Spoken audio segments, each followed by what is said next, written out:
Party फैसला करेगी। दोनों का कोई चुनाव लड़ने का मेरा इरादा नहीं है।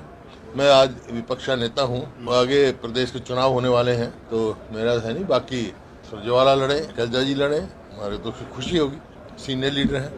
जेड सिक्योरिटी की जरूरत क्यों पड़ी, क्या कारण था? पूर्व मुख्यमंत्री तो मैं भी हूँ, पूर्व मुख्यमंत्री ओम प्रकाश चौटाला भी हैं, आज मनोहर लाल खट्टर जी हैं, उनको ही जेड सिक्योरिटी की कैसे जरूरत पड़ेगी?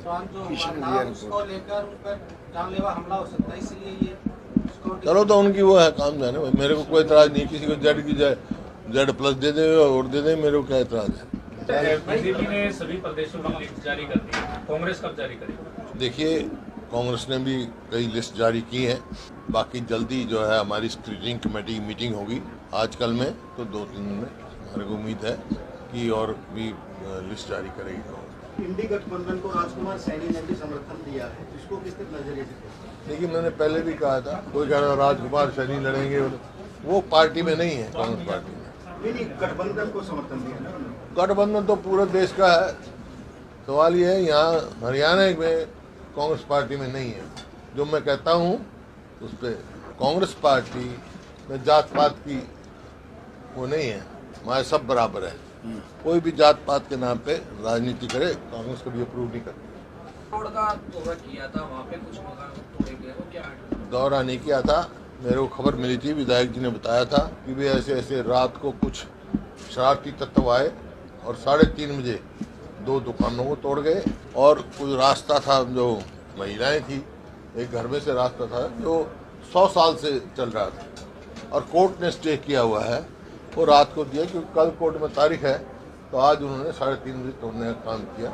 उस वास्ते में गया और वहाँ ये बात सच मिली कि 3:30 बजे दुकानें तोड़ी। तो मैंने पुलिस को भी कहा, भाई रिपोर्ट की क्या इंतजार है, 3:30 बजे दुकान बंद हो, कोई भी काम हो तो कानून अपना काम करेगा। ये 3:30 बजे दुकान तोड़ के सामान बाहर फेंकने का मतलब ये है डाका है। डाके पे केस रजिस्टर करो और उनको तुरंत गिरफ्तार करो। क्या इस घटना में किसी किस्म का कोई पॉलिटिकल संरक्षण कोई नजर आ रहा है क्या? नहीं, मैं नहीं कह सकता, इस बारे में मैं नहीं कह सकता हूँ। जब तक कोई बात साबित ना हो, सामने ना आए, मैं क्या कह सकता हूँ। मेरे सामने तो ये घटना घटी, जो वहाँ बताया पूरा रेलवे रोड के थे, मैंने सबसे पूछा, तसल्ली करी, भाई ये रास्ता जो जा रहा है, जो सीढ़ियाँ बंद कर दी जिनकी, ये कितना पुराना रास्ता है। वहाँ कई आदमी बैठे थे, एक तो कहता है मैं 65 साल हो गए, मैं तो 65 साल देख रहा हूँ। राइट ऑफ ईजमेंट क्रिएट हो जाता है, उसको कोई रोक नहीं सकता है। पुलिस की लापरवाही दिखाई दी है? पुलिस की लापरवाही दिखाई दी।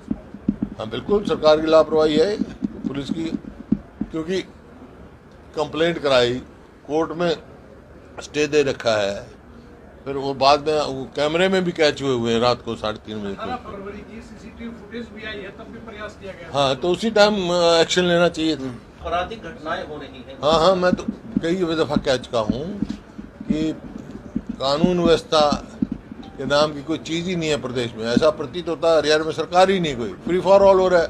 कोई दुकान लूटो, कोई कुछ करो, कोई कुछ करो, कोई नहीं। ऐसा माहौल पहले कभी नहीं हुआ। जो हमारे 2005 से पहले था यहाँ प्रदेश में ऐसा माहौल, लेकिन बाद में माहौल ठीक हो गया था और प्रदेश ने प्रगति की। अब वर्ष माहौल हुआ है।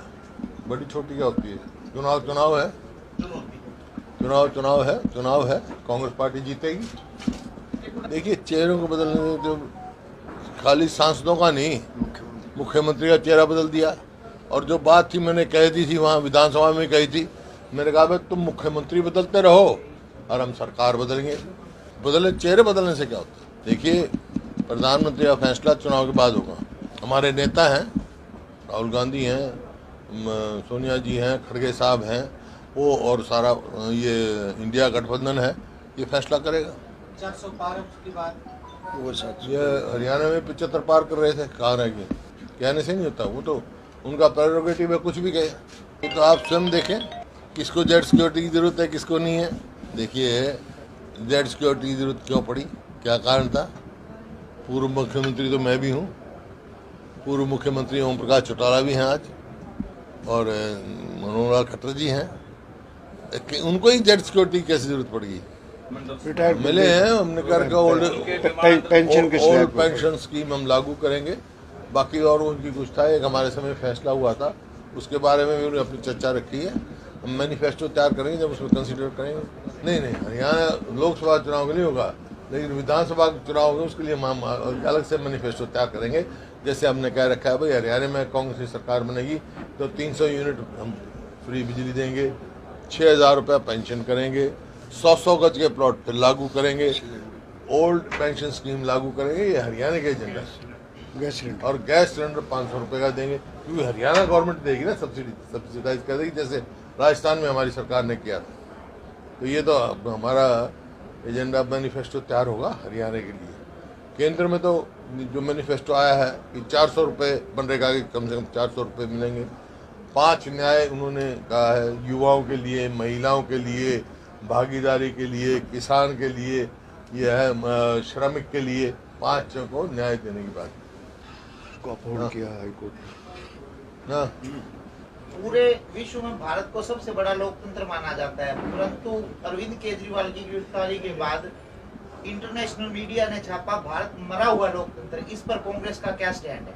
मैं तो कह चुका हूँ, लोकतंत्र में कोई भी एजेंसी हो, उसको राजनीति से प्रेरित होकर कोई कार्य नहीं करना चाहिए। जब भी लोग वो आप भी उसमें शामिल हो, मीडिया भी एक लोकतंत्र का मजबूत वो है, तुम भी ठीक ठीक दिखाया करो।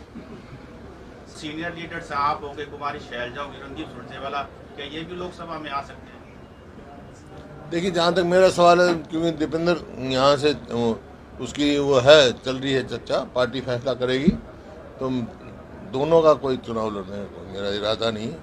मैं आज विपक्ष का नेता हूँ, तो आगे प्रदेश के चुनाव होने वाले हैं, तो मेरा है नहीं। बाकी वो सुरजेवाला लड़े, शैलजा जी लड़े, हमारे तो खुशी होगी, सीनियर लीडर हैं। युवाओं को भी मौका मिलेगा सर, युवाओं को आगे लाने के लिए? युवाओं को ला ही रहे हैं युवाओं को आगे, युवा तो हैं।